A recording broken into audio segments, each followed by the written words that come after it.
Howdy, welcome back. I'm the Strategy Professor, and today we're going to be talking about a brand new dev blog that Riot released talking about itemization balancing moving forward. So I've already done one video that was talking about some of the new items that they're planning on releasing and some of the structure of these new items, these new mythics for different classes. So be sure to check that out. I'll have that linked in the description. But this is a follow-up to that, which is talking about not only what are the new items they're going to release, but how are they going to balance items moving forward? How is that going to relate to champions, and how is that going to relate to overall game balance?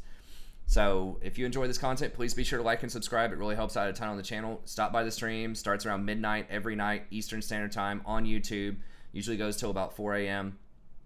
Very friendly, chill community. We'd love to have you. It's a great time. And if you like this type of content, be sure to check out the rest of the offerings as well. We do new tier lists and patch lists, or patch notes for every patch. And we have tons and tons of other guides, everything from how to one trick, who are some of the best one tricks, how to macro better, how to micro better, what is dodging, when should you dodge, what is toxicity, how can you overcome toxicity. Just dozens and dozens of guides over almost any content you can think of. So be sure to check all that out.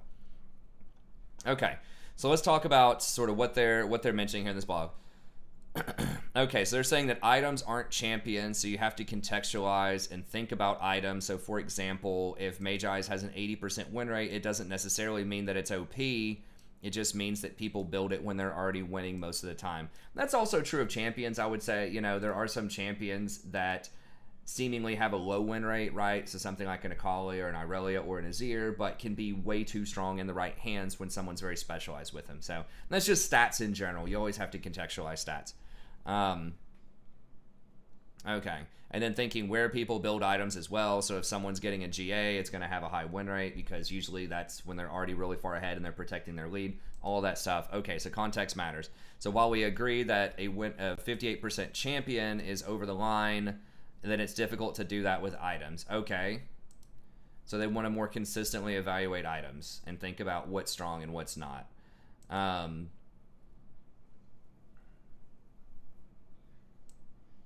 Okay, so it says they're not going to act rashly on out of balance indicators if it would cascade and create a lot of problems. So that's saying we want to give visibility on what we're going to do with items, but we're not really going to give you full visibility because it's all going to be circumstantial to some extent. So they're just giving you some guidelines on how they might change items coming forward.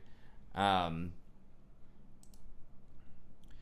so they want to make item purchasing quick and intuitive. Okay, whatever, more noob friendly, that's fine. They want every champion to make strategic decisions through the game. That's going to be trickier because some of the older champions especially, or some champions that are just sort of laser focused on a specific task. So something like a crit marksman like Caitlyn, you want to do just as much ranged damage involving critical strike as you can.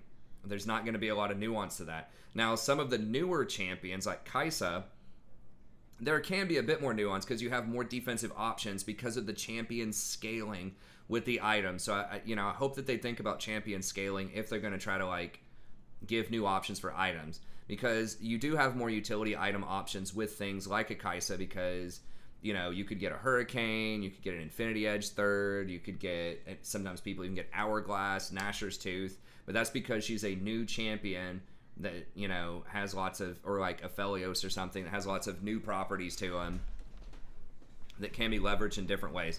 So I always think of Marksman because that's the most narrow role of all time. There's always like 3 Marksmen that are good in every meta, and almost all the other ones are bad. I've talked about this a ton in other videos, and a lot of it does come down to itemization and just the stagnation in the role, where everything is always a ranged physical damage dealer. And if everyone's trying to do the same thing, then there's going to be a best choice most of the time in most scenarios, versus every other role there's all sorts of different types of champs and different types of win conditions, right? In mid lane, yeah, it's mages a lot, but you can also do physical assassins, you can do tanks, you can do roaming utility type of champions.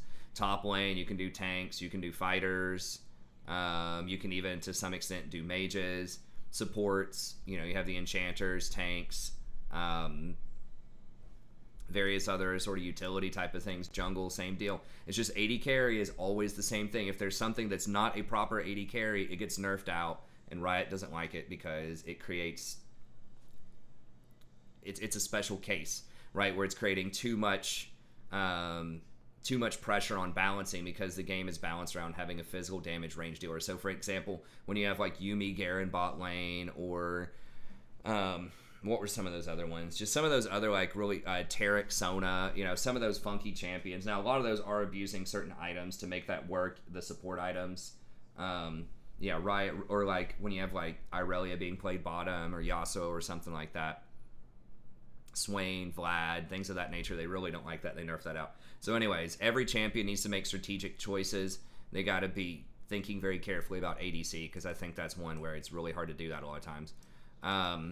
Item builds enable exciting ways to master your champion. Okay, so being able to make choices is part of your skill, and I hope that some of that comes into more item actives, or more different kinds of item actives, right? So not just what gives you the best stats, but stuff that's risky, but potentially very useful if used correctly. So like Zhonya's Hourglass is a great example of this, right? Like there's a lot of skill in when to use that correctly. A lot of times you have to react to things. If you make the wrong decision, you're going to die anyways, and you're giving up a lot of raw stats to do it, right? Like you're not going to do nearly as much damage if you have Zhonya's versus if you have Deathcap.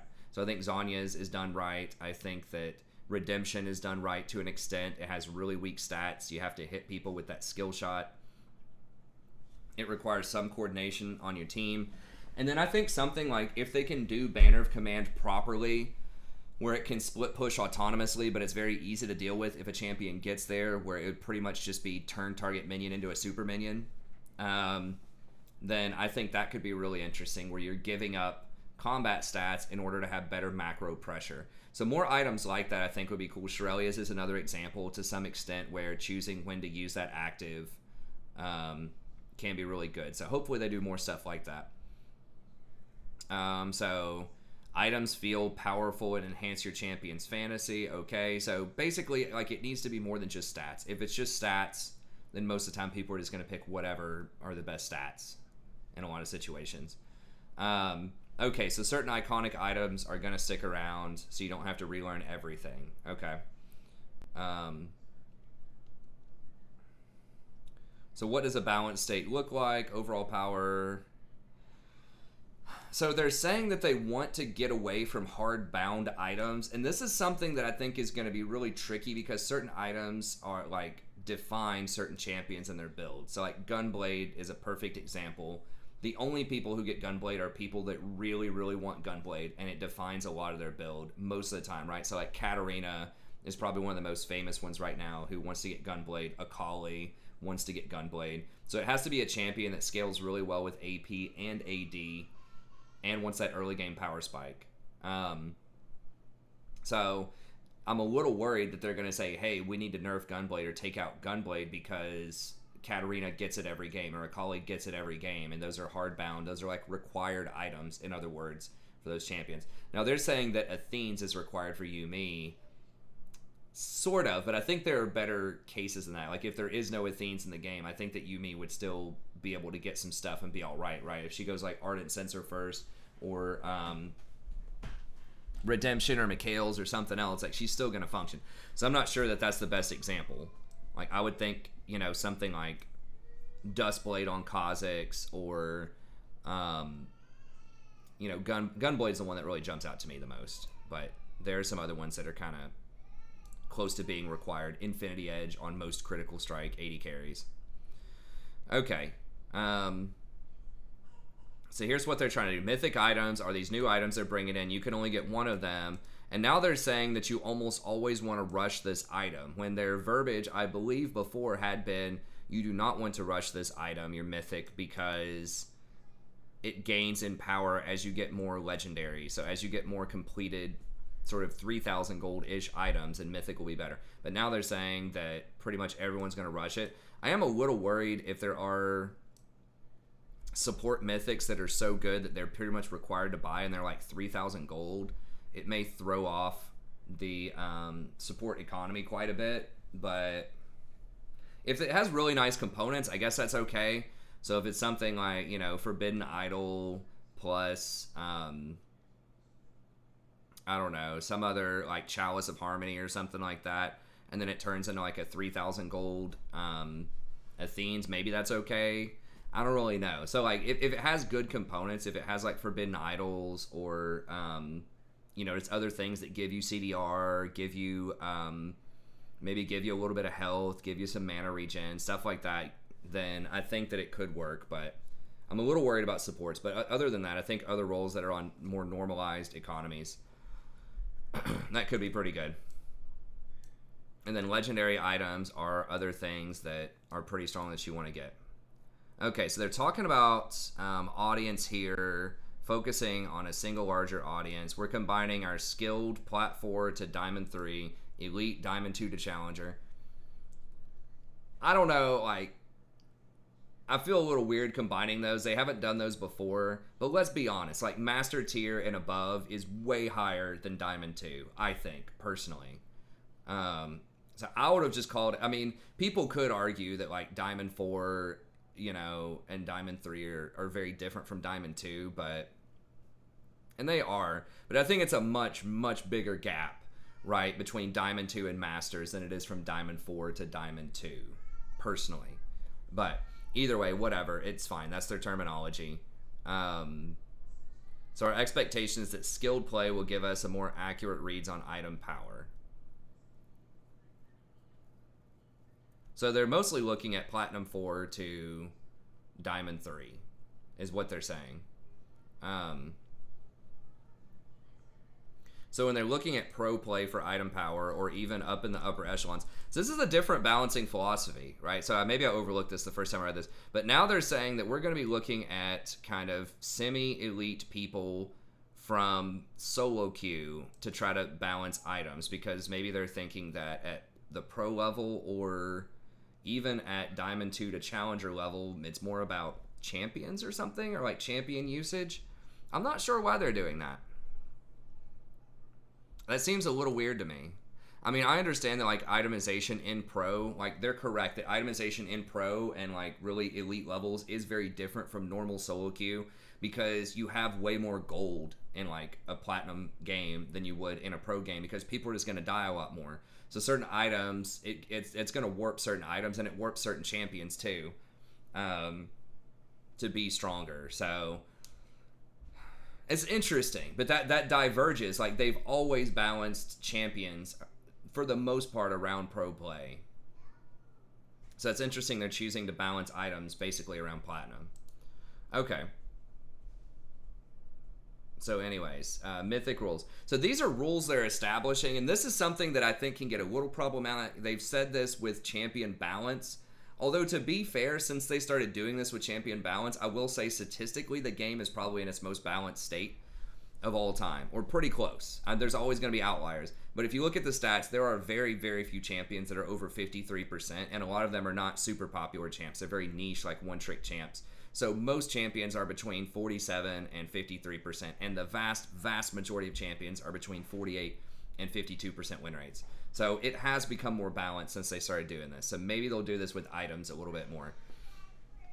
But what they're thinking about Mythics is overpowered, so something potentially might get nerfed, or their mechanics might change in some way. So if it's over 60% purchase rate across users of a certain item class, will be normalized across all champions in the class regardless of champion pick rate. Now that's kind of weird. What the hell? So they're saying that, like, does each champion in the class have an even distribution then?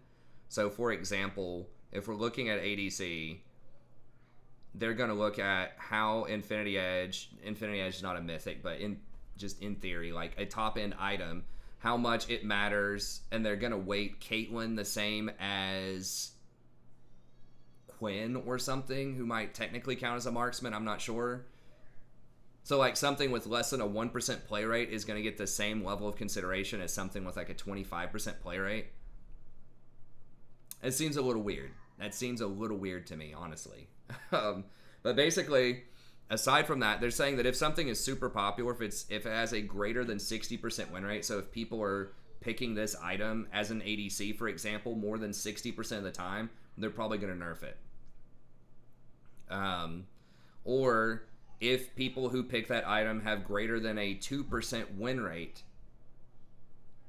than other mythics. And it's the highest pick rate in Mythic. So if it has higher than a 2% pick rate and it's the most popular item, so it has to be both.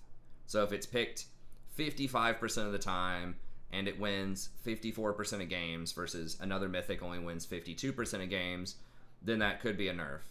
And this is an interesting case too, where they say poaching.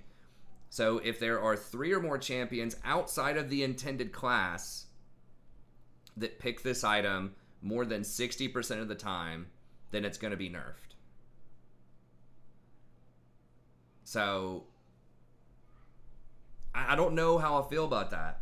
So that basically is saying they do not want items to be diverse. At least not the mythic items. We'll see what they do with the other items. I don't remember their numbers on the other ones offhand. But yes, they do not want these mythics being played outside of what their intended class is. So, Infinity Edge, again, like always circle back to that. So, you're telling me that just thinking about Infinity Edge, right off the bat you have Yasuo and Yone. Right? They're going to get Infinity Edge all the time. And then you could think that someone like Tryndamere, I don't know Tryndamere's current builds, he's probably going to get Infinity Edge a lot too. So that right there is 3 champs. So that means that just by virtue of Tryndamere, Yasuo, and Yone picking Infinity Edge, it's going to get nerfed. And that's going to hurt Caitlyn. Or that's going to hurt Tristana. Or Twitch. Or all these other 80 carries. So, to me, that just seems like kind of poor design choice. Like, I understand they don't want stuff to get poached. And this is potentially going to hit enchanters, maybe, right? If you see, like, because there aren't that many other enchanter type of items, but if Ivern gets classed as, like, a jungler or something and not an enchanter, it depends on how stuff's getting classified.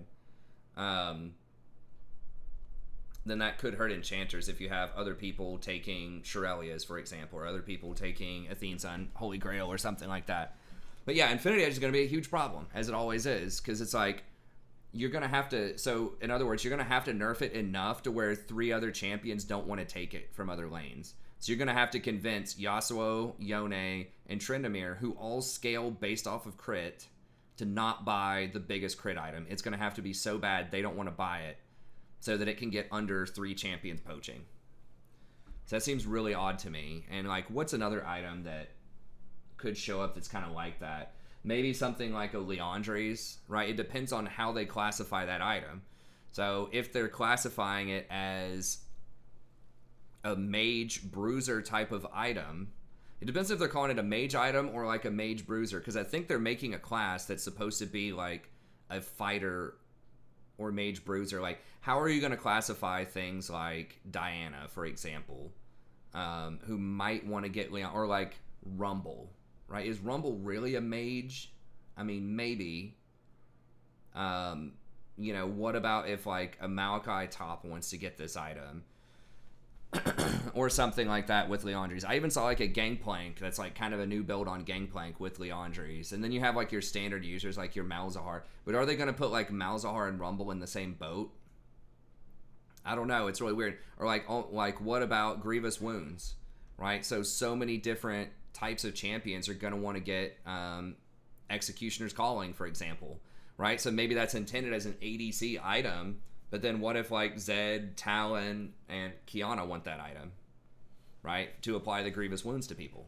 So that's my problem like with this idea is there are some items that are going to be picked across different classes, or like Zanya's Hourglass that's just kind of everywhere to some extent, right? And it could mean those items are potentially OP, but that's also limiting the ability to come up with like creative and interesting kind of builds. So I don't know about poaching. I would not codify this. I would not put a number on it. I would just say we're just going to look at it case by case, because I think it's so situational. So something is underpowered and needs a buff if it has less than a 10% purchase rate across users of certain items, or greater than a 2% win rate. Or win rate lower, so less than a 2% win rate. Why are you saying greater than a 2% win rate lower? Just say less than a 2% win rate. 2% win rate less than the average. It's like a double negative. Anyways, Okay, so let's start with the OP section. We expect the mythic item will be overpowered if it's purchased a lot across its class, both highly purchased and higher win rate, or if it's poaching. Let's see if they address some of this. They're poached too often with multiple champions outside the class buying the item. While flexibility is a goal of this system, having numerous champions reach across classes and therefore likely paying a stat cost to purchase specific mythic indicates it's too strong. But does it? So, and they're saying based on stats, they're saying that they're only going to have certain kinds of stats like normalized based on role. So, for example, you're not going to have anything ranged probably that has health on it, is what this is kind of sounding like to me. So I don't know. That's interesting, but I think that trying to codify that once again is going to be really problematic. And I just don't know about looking at how popular an item is. Like, I do like buffing up underpowered items, but there are just certain like styles of items that are going to be standard. Like, usually there's one or two items that are the standard items. Like, you're gonna, on most types of champs, you're gonna get those items, and then like once you get to your third and fourth item, that's where you kind of get the wiggle room on a lot of champs. So I don't know, it's interesting. Let's move on. How will excessive mythics are underpowered? Okay, same deal. Mythic hard binding. What does this mean? Our initial approach to mythics is to ensure they're in a relatively balanced state, but it's possible that even when balanced, mythic items bind too hard to specific champions, meaning those champs or groups generally only purchase the one mythic regardless of context. Yes, that's going to happen. That's okay that Katarina always takes Gunblade, I think. It's okay that Caitlyn's always going to take Infinity Edge, or should. My god, if you take Manamune as Caitlyn. But, anyways, I get what Ezreal's gonna take Manamune every game. That's okay. Like, what's wrong with that? Okay, so this is where we walk a fine line of pushing towards a champion's fantasy, but not making an item so looped into their pattern they can't deviate. So modify champion if one or two champions purchase the same mythic in greater than 75% of their games. Modify the item if more than two champions purchase the same mythic more than 75% of the time. Okay, so if it's one or two champs, then they're going to modify the champion that gets the mythic. So they're saying, Caitlyn, you're too dependent on crit, so we're going to change your headshot mechanic to apply on hit twice or something, so that you might want to buy Manamune. Or Blade the Ruined King or something.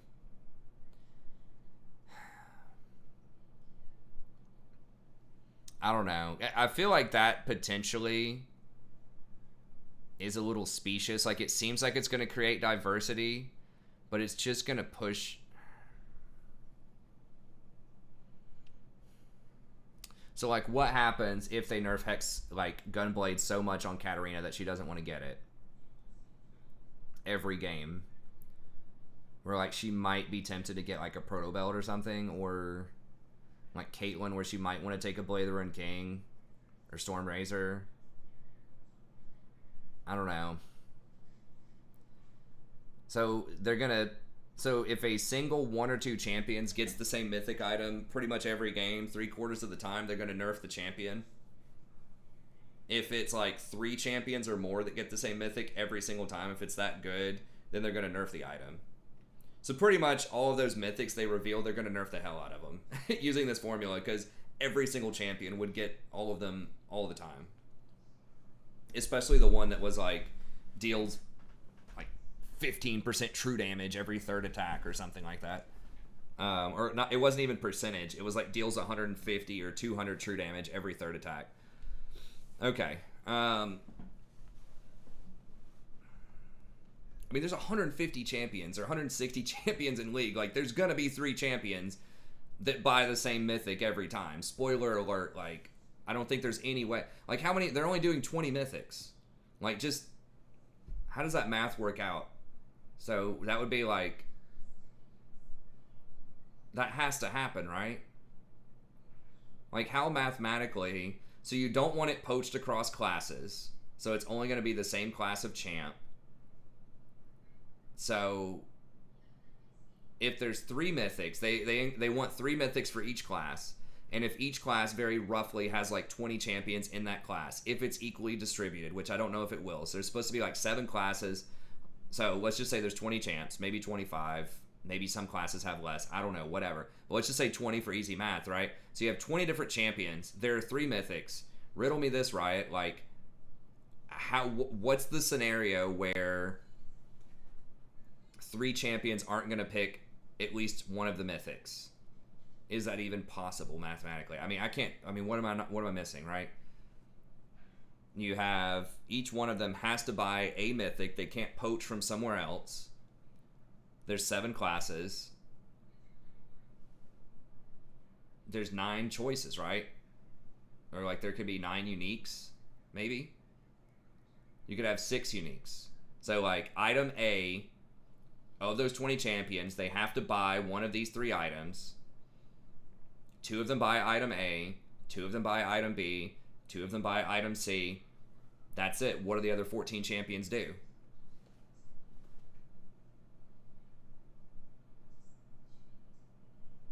Right? I mean, what am I missing? I guess. So I can't. Okay, so what if you have champion A? Okay, so champion 1 buys mythic item 2, like mythic item number 1 in 2 out of every 3 games. And then they buy mythic item number 1 or mythic item number 2 the remaining 1/3 time. So I guess you could have like 2 items per each one of those people. I guess maybe each, okay, so maybe each champion then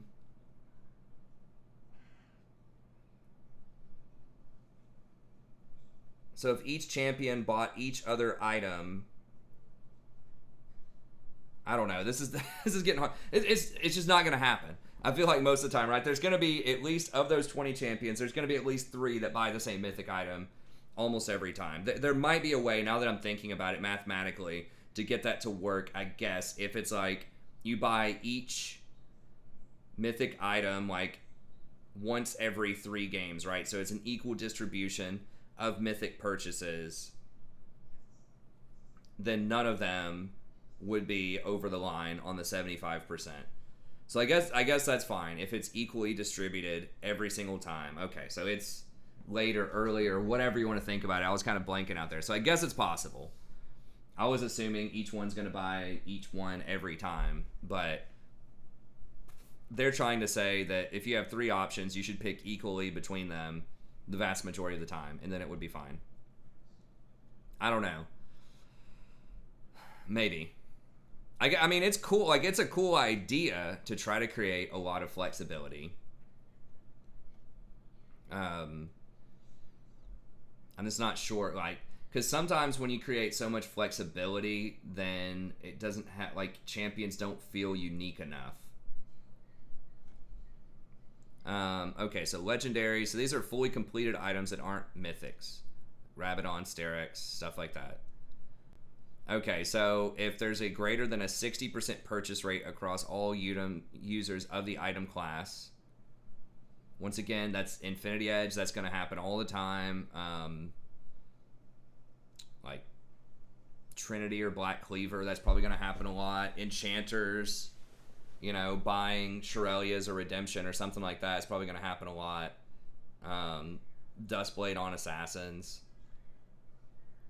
If it's bought less than 5% of the time, then it could get buffed. It's just 60% seems low. If it's like, I think like a better number would be 80 or 90%. If it's like 90%, every single ADC is buying Infinity Edge and there are no other options, it's like 80 or 90% of the time, I could see that, but no champion should buy the same mythic greater than 75% of the time. Okay. No champion should have a single mythic with a greater than a 6% higher win rate than all the other options. Okay. Each champion should have 10 plus legendaries with greater than a 3% purchase rate. Really? They think that each champion should be buying 10 different items sometimes? I mean, that's cool, I guess. That's an admirable goal. So we'll see. I mean, I don't want this video to be too long, but I mean, I like the idea. I'm just not sure, especially for classes, like I said, that historically are trying to do the same thing with each type of champion. So basically, ADC, I don't know how this is going to work for ADC unless they broaden the rollout. If they can make some ADCs like want to be tanky, or they can make some ADCs want to be like a mage or something. So if you could pull like Urgot down, but you'd have to call him an ADC then. Like, that's the problem, is how are they going to classify these champions? Because some champions are really difficult to fit into a category, right? Is Bard really an enchanter? Is Rakan really an enchanter? Right? And people debate this, you know, on the channel all the time. It's like, oh, it's okay, so Darius is kind of like a juggernaut, but is that a tank? Is that a fighter? Is it its own class? Like, I don't know. Like, there's just a lot. Like, what is Ivern? Is he an enchanter? Is he some kind of like jungler disruptor? And they call like Fiora a vanguard instead of a tank. So does that mean that she can't get those tank items? Can she not build like a Frozen Heart or a Dead Man's Plate or something like that? Is Bard not going to be able to really build a Dead Man's Plate or something, for example? Are they going to nerf Dead Man's Plate because like Bard wants it or something? I don't know. It's just like how they classify these champions, and some champions are pretty complex and they do different stuff, and what they do can depend or can change based on how they're itemizing. So I don't know. That's the one thing I'm a little shaky on, is like the poaching thing was iffy, and calling champions certain classes and like binding them to certain kinds of items, for especially for champs that have like some weird type of builds, could be sort of iffy. So I don't know. It's a cool idea. I like the idea of trying to get more diversity, trying to encourage people to pick different kinds of items. They're just going to have to look very carefully at some of these special case circumstances with certain champs. And they said they're going to do that up near the top. So overall, I think it's all good. The poaching's the most sketchy one. I do think that poaching is a problem, especially when it comes to support items and jungle items. But that's not because of like other people are playing them in general. It's because those items are too cost efficient, right? You generate too much money off of the support items. They're too effective. Like, that's the problem, is the money, not the fact that other people are playing them, but because they are cheating the power curve in other lanes. Like, that's the issue. So like the fact that, you know, Bard sometimes wants to buy a Dead Man's Plate that's 2,900 gold, I don't think it's that problematic, right? Or if Kale wants to buy a Gunblade, even though that should be an assassin type of item, I think that's okay, because it's really expensive, and that's just what they want to do with their build. But it's once you get the people that are buying these kind of like cheaper weird items, like when you had Vlad buying the old Shirelias before they reworked it, or you get stuff like, you know, Karma middle or Karma top buying Athenes, or Ivern buying Athenes, like that's where you start to get problematic, because the item is cheap. It's a lot cheaper than other items in solo lanes or in the jungle. So that's, or when you have like, you know, top laners taking Frostfang and stuff like that, that's when you get into problems. So it's all about the cost, not about the poaching, in my opinion. But anyways, that's going to be it for this video. Pretty much, I think it looks pretty good. Need to tinker with a couple of things, think about some special case scenarios, but I think it definitely could be pretty fun. So anyways, that's going to be it. Thank you very much. Have a good day, and we'll see you next time.